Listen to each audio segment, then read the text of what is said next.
Bidani de ma de share watch moda baton pesia so Alexander Kwesia kwa ya doye de ama nyumakuwa wudo bia e wa Asante Akyem Brim Central se wonye mfanye nyuma Adom kase etwaso beye na aban nyumakuwa wudo benya akade a ebeboa wo mo adwuma wo ye ni mu no emrahye bidwani o wa Akyem dan abaton pesia so Alexander Kwesia kwa de akade bi akoma edumgya adwuma yekuo nadmo adwuma yekuo ambulance service Ghana Education Service and National Health Insurance Authority. Sabaya, Ojuma Woye no ebitimi akwa wano. Adom kasi bupini. Emrahye bidwani Alexander Kwesia kwa ene no atwetwe nkoma wo kire sentia otu sana moyi. But I womo any different from what I said earlier. Sabe institutions ye no mosom ye.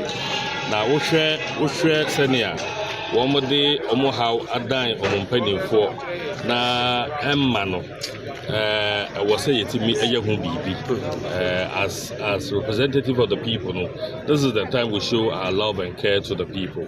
I don't know, no matter how difficult it is, so mubenya response from regional or national institutions.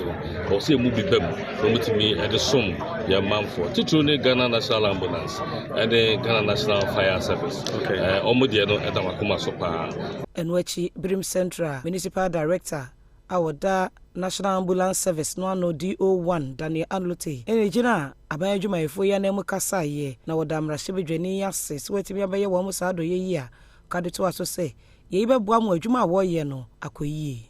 Attitude and appreciation to Honorable Alexander Kwesia Akwa, MP for Oda constituency. We owe you, Honorable, a lot of gratitude because in 2020, we ambulance service, our ambulance involved in an accident. To you were able to lobby, and ambulance came back to life.